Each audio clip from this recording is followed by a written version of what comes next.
Thanks very much for staying with us. Time now for Eye on Africa with me, Georgia Calvin-Smith. Tonight, South Africa has been racing to pivot its HIV management plans in the wake of the US pullback on global aid. Determined not to be undercut by Trump's changes, though, it keeps its hand on the rudder, and the health ministry set sights on ramping up the number of those treated by the end of the year, increasing it by 1 million.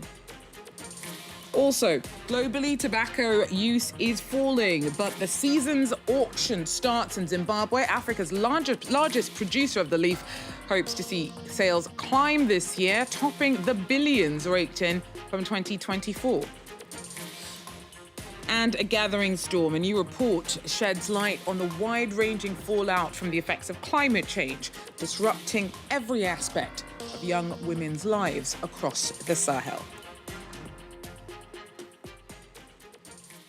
But first, the Kingdom of Lesotho's responded to the US president's assertion that no one has ever heard of it. Donald Trump struggled to pronounce the country's name as he made the presumption while speaking to Congress this week, and slammed alleged millions in funding of LGBTQI+ projects in Lesotho. Its foreign minister has since expressed disappointment and surprise on Wednesday, pointing out that Washington has long maintained an embassy in Lesotho. President Trump saying he's never heard of us, well, that doesn't make sense to me because the U.S. has an embassy here in Maseru, and to me that says there's relations between the two nations. The government of America has been sending Peace Corps here since our independence, which is about 58 years now, and they're currently in country. We have an embassy here that has been here since time immemorial. Well, Lesotho is one of many countries across the world where American funds distributed through USAID had been making enormous differences to lives of people over the years. Well, the Trump administration's huge cuts to aid and international development schemes has seen the rug pulled out of situations like that in Lesotho, where the HIV program has been forced to lay off at least 1,500 health workers. South Africa's also been racing to pivot its HIV management plans in the wake of the US pullback, but those managing the issue there remain determined to hold the line. Our team reports. Changes in US aid policy haven't dampened South African spirits. The Minister of Health launched a new campaign last month. Almost 6 million HIV-positive people are already being treated. Now, the aim is to reach another million by the end of the year to treat all positive cases. The first question we asked was, can you afford it? I've always refused to answer that question. I said, you are asking a wrong question. The question you must be asking is, can we afford not to treat people? That's the question that will guide you. Can you afford it? And I'm answering it today. If we did not treat people, many companies in the country will have collapsed. The government has invited the private sector to help achieve this goal, and the UN remains a strong partner. Working closely with government, with the private sector, development partners, the United Nations joint program on HIV, we are holding hands, walking hand in hand with the government, with other stakeholders. While South Africa strives to become self-sufficient in its treatment of HIV, the cutting of US aid will impact research projects on how to eradicate the disease, like a functioning vaccine. Dr. Linda Gale Becker says clinical trials of a promising vaccine were ready to go before Trump's orders were put in place. We have, vaccine immunogens, products ready to be tested in our fridges. We have approvals from our ethics committee. We have approvals from our regulator. The sites are ready. We were, as I say, ready to go with a plan for the next 4 years, carefully laid out. All of that is now on hold. Despite its high number of positive cases, South Africa is far less dependent on foreign aid than most other affected African countries in its fight to end HIV. Well, Ghana's new president headed to Ivory Coast on Wednesday, where he called on the freshly exited members of regional group ECOWAS to return. John Mahama met with his Ivorian counterpart, Alassane Ouattara, in Abidjan. and offered to be a bridge between ECOWAS and the newly formed Alliance of Sahel States, or AES, which has been set up by Mali, Burkina Faso and Niger. The trio left earlier this year, accusing ECOWAS of being too cosy with France and of having not pulled its weight in helping the junta-led nations tackle extremist violence. Well, Mohammed says that's not the case. We're prepared to help them to fight terrorism, because in Africa, we all know that when your neighbor's house is on fire, you have to help him to quench it before it spreads into your own compound. And so we'll continue to stretch out a hand of friendship to the three sister countries so that we can continue to work together. Well, globally, tobacco use is falling, but the industry is far from burned out and still wields some pretty hefty economic clout in parts of the world. Zimbabwe is Africa's largest producer of tobacco, and despite public health campaigns trying to get fewer people to use the crop, the country is expecting to see sales climb this year, topping the $1.4 billion it raked in from exporting tobacco last year. Sharon Mazingaizu was on the auction floor on Wednesday as markets opened for the new season. The opening of the tobacco marketing season is an important day in Zimbabwe, as tobacco is one of the country's most profitable crops. Despite drought, Zimbabwe's tobacco production is expected to reach 280 million kilograms. The government says this year's sales will increase, and there is hope that tobacco will revive Zimbabwe's economy. The merchants had done such a stellar job in terms of looking for markets. 60 destinations, over 50 countries want our tobacco. It is the most exported, most widely exported commodity from Zimbabwe.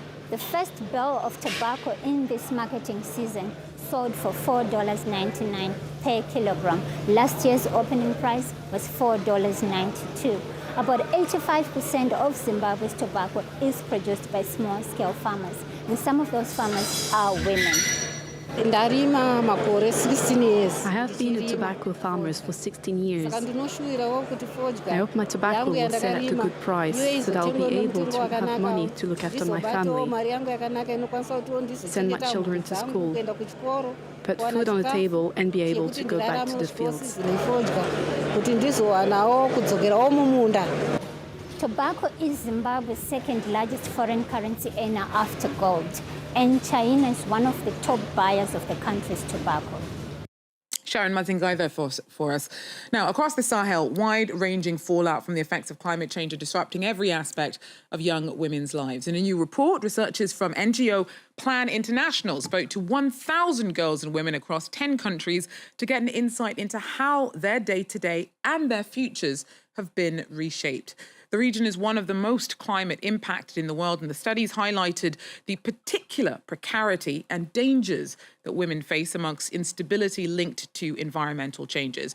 Now, the report's called A Gathering Storm, and I'm joined now from Nigeria by one of the researchers who worked on it, Rifkatu Lalai. Rifkatu, thanks so much for speaking to me. First of all, just give us a bit of an overview in a sense of, what have you found in terms of the various ways that women's lives have been impacted by climate change across the Sahel? Okay, thank you, Georgia. Through our research on the gendered impact of climate change in the Sahel region, conducted in five countries, that's Niger, Nigeria, Mali, Burkina Faso, and Guinea. Our study focuses on 5 key thematic areas, which are food security, education, health, sexual and gender-based violence, and sexual reproductive health and rights. Each of these have highlighted the challenging realities that adolescent girls and young women face due to climate change. In terms of food security, we have uncovered heartbreaking stories of hunger, forcing girls into desperate survival strategies by reducing number of meals per day, engaging in hard labor to earn money for food, and also exchanging their bodies for food. When it comes to education, the burden of household chores and financial crisis has pushed many girls out of school and forced them to take labors in order to support their families. In terms of health, the breakdown of the health system to climate change, like flood, has limited girls and young women accessing health services, increased the incidence of malaria cases, and maintaining menstrual hygiene has become challenging for the adolescent girls and women in the Sahel region.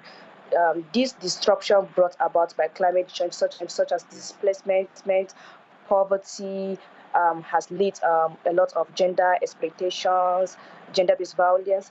Families overwhelmed by the poverty has actually started giving out their daughters for marriage at young age for them so in exchange for food and money. Finding is related to climate change in terms of sexual and gender-based violence, and also sexual, actual, and reproductive health and rights. So, what you said there was that a lot of these changes, that they affect families, they affect whole communities, they affect society. So why is it that the nature of the impact on women is different to perhaps other parts of society? What is it that means that they're so specifically impacted?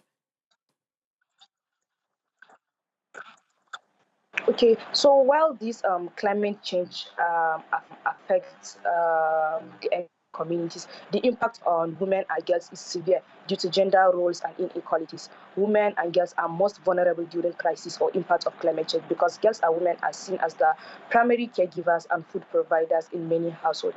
Our findings have proved that the reality of girls and women in the Sahel regions, exchanging their bodies for food, and women dropping out of school to support their family. In the recent flood that caused in Maiduguri, Borno State, Nigeria, lack of access to has exposed a lot of women and girls to sexual exploitation, gender-based violence, and actual lack of access to menstrual hygiene and management. Maternal health care centers has become very challenging for women and girls to access.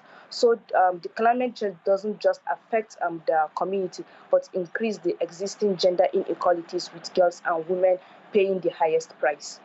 Interesting. Thanks, Rifkatu. So, what is being done to respond to this, and what do you hope can be done with the kind of insight that your research offers? Okay, so despite the challenges of the climate change, communities are finding ways to adapt to the effects, their voices about the impact of climate change and pushing for change. Some groups like Guess Get Equal under Apply International work towards to provide menstrual hygiene products and also educate the people in the community on reproductive health education, and also focuses on tree plantings and environmental sanitation.